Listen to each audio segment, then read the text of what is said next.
MLC కవిత introduction అవసరం లేనటువంటి పేరు. బీఆర్ఎస్ పార్టీ అధికారంలో ఉన్నప్పుడు ఒక వెలిగినటువంటి లీడర్. అయితే ఇప్పుడు బీఆర్ఎస్ పార్టీలో వచ్చినటువంటి కల్వకుంట్ల ఫ్యామిలీ పంచాయతీలో కాస్త సైడ్ అవుతున్నారన్నది అయితే తెలుస్తోంది. దూరంగా పెట్టారన్నది గులాబీ లీడర్లే కవితను దూరంగా పెడుతున్నారు. బీఆర్ఎస్ చీఫ్ కేసీఆర్ కూడా కవితను టచ్లోకి రానివ్వడం లేదు.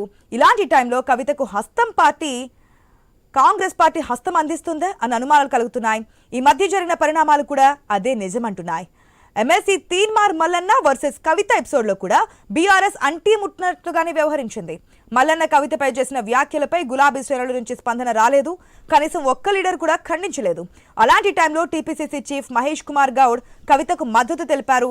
మల్లన్న చేసిన వ్యాఖ్యలను ఖండించారు.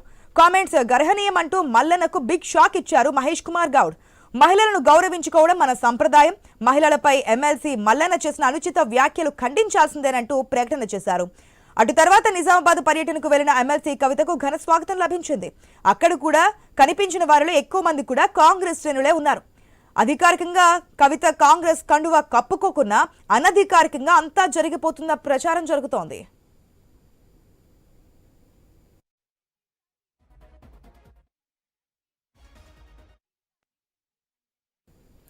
కవిత హాజరయ్యే చోట జనంలోకి వస్తున్న వారికి కాంగ్రెస్ పెద్దలు వెనక నుంచి మద్దతు ఇస్తున్నట్లుగా ప్రచారం జరుగుతోంది. నిజామాబాద్ లో కూడా ఇదే కనిపిస్తోంది. టీపీసీసీ చీఫ్ సొంత జిల్లా కావడం, సీఎం రేవంత్ నుంచి గ్రీన్ సిగ్నల్ రావడంతోనే ఇదంతా జరుగుతున్నదని వినికిడి. అంతా కూడా సీఎం రేవంత్ రెడ్డి వెనక్కుడే నడిపిస్తున్నారన్నది ఎవరికీ తెలియని రహస్యం. తెలంగాణ బీఆర్ఎస్ ను దెబ్బ కొట్టాలంటే కేసీఆర్ ఫ్యామిలీలో చీలికలు తెస్తేనే సాధ్యమవుతుందన్న నిజాన్ని తెలుసుకుని ఇలా ప్లాన్ బిని నడిపిస్తున్నారని ప్రచారం నడుస్తోంది. అయితే కవిత ద్వారా కారులో చిచ్చు పెట్టి పార్టీని కోలుకోకుండా చేస్తే ఇక రాష్ట్రంలో కాంగ్రెస్ కు తిరుగు లేదన్న భావనతో ఉంది కాంగ్రెస్ పార్టీ. ఇదంతా స్వయంగా రేవంత్ చేస్తున్నట్లు తెలుస్తోంది. కారు గ్యారేజ్ లో కూడా ఇదే విషయంపై ఈ మధ్య జోరుగా చర్చ సాగుతోంది. కవిత అధికారికంగా కాంగ్రెస్ లో చేరకున్నా అనధికారికంగా మాత్రం కాంగ్రెస్ సభ్యురాలేనన్న బాంబు కూడా పేల్చారు ఎమ్మెల్సీ మల్లన్న. దీనికి బలం చేకూర్చే విధంగానే పరిణామాలు చకచకా సాగిపోతున్నాయి.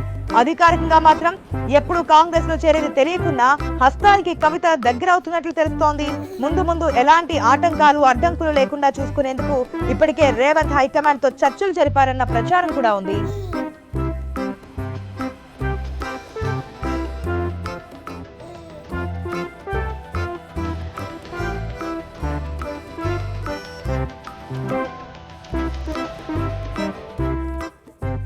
కవితతో అంతర్గతంగా స్నేహం చేస్తూనే వచ్చే లోకల్ ఎన్నికల్లో లబ్ధి పొందాలన్న లక్ష్యం కూడా రేవంత్ లో ఉన్నట్లుగా కనిపిస్తోంది. అందుకే మహేష్ కుమార్ గౌడ్ తో ప్లాన్ బిని నడిపిస్తారని అనుకుంటున్నారు. కవిత కాంగ్రెస్ లో చేరితే ఎలాంటి పదవులను ఆశిస్తారు? డైరెక్ట్ గా కవిత కేబినెట్ మంత్రి కావడం ఖాయమా? ఇప్పటికే హైకమాండ్ నుంచి గ్రీన్ సిగ్నల్ తీసుకున్నారా? అందుకే 2 భర్తలను ఖాళీగా పెట్టారా? నిజామాబాద్ జిల్లా కోటలో కవితకు మంత్రి పోస్ట్ ఇస్తారా?